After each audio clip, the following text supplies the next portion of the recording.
Hey guys, happy Monday. I have the day off, so I'm doing it a little bit earlier, but I hope everybody's having a blessed day. And if you're watching me in the States, I pray that whenever you do watch this video, that it blesses you.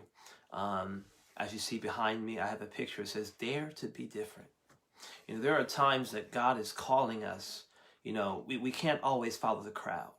We can't always do what everybody else is doing. We got to be like that blue fish behind me and do the opposite. Be a light and be different and stand out, because God is calling us to come out from among them and be therefore separated. But that's not my scripture that I'm going to today. But that's just an example of how we ought to live our lives. We can't do what everybody else is doing. But I am coming out of Matthew chapter 7, verses 13 and 14. And it says, "Enter by the narrow gate, for wide is the gate and broad is the way that leads to destruction, and there are many who go in by it. Because narrow is the gate and difficult is the way which leads to life, and there are few who find it." And when I think of this scripture, I think of, we like to take the easy way, peer pressure. We like to take the popular way. Everybody's going this way. Everybody's doing this. Everybody's doing that.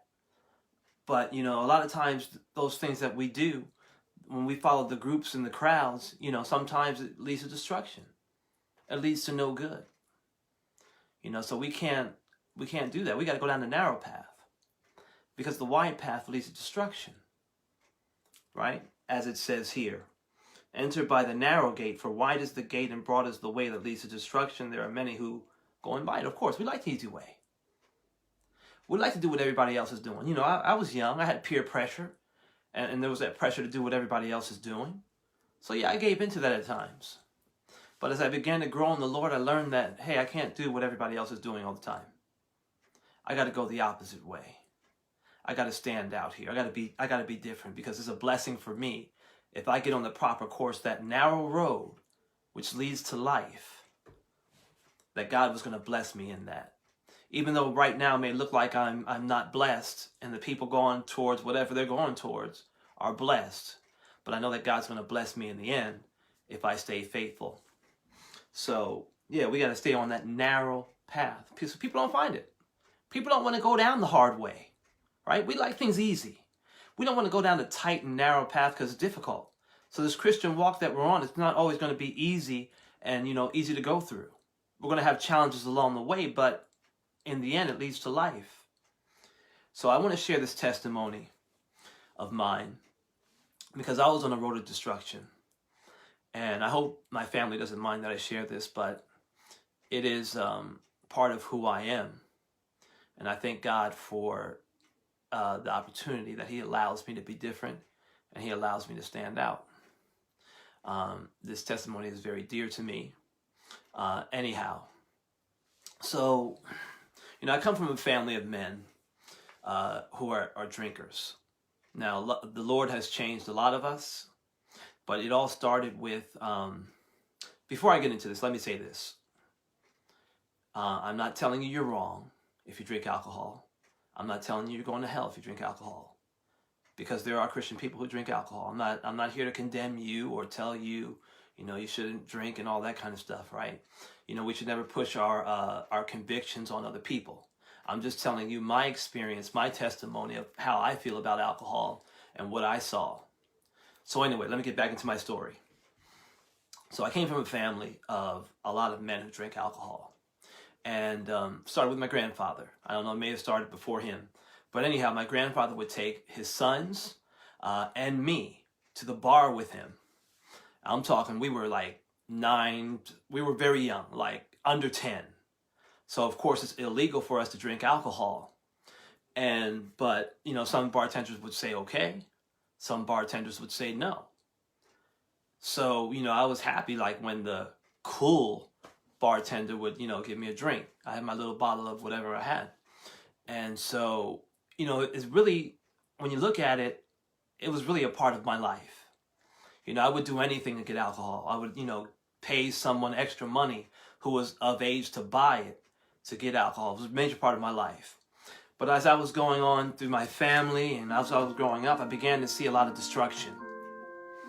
I began to see how my father, he fell off his motorcycle, hurt himself more than one time. I began to see how people got cirrhosis of the liver. I've seen how people in my family and people I know dying because they drank too much alcohol. I've seen people, drinking and driving and having accidents and killing people. So I began to see, man, this is not a good path to be on. This is leading to all kinds of destruction. So Lord, I don't want to be on this path. I got to break this, what I consider to be a generational curse. I got to give this to you, and I got to break this. So I decided to give my life to God, and I stopped drinking. I really did. I gave it to him, and I stopped drinking, and now, I'm glad I did. Because there are some who are, still doing that, but I am not. And I don't miss it at all. And, God has blessed me mightily. And what I like about when you dare to be different, when you buck the system, my mom used to say, hey, if everybody's doing this, everybody's jumping off the bridge, you're going to jump off? Of course not, right? So I had to realize that I can't do what everybody else is doing because it's not always good for me.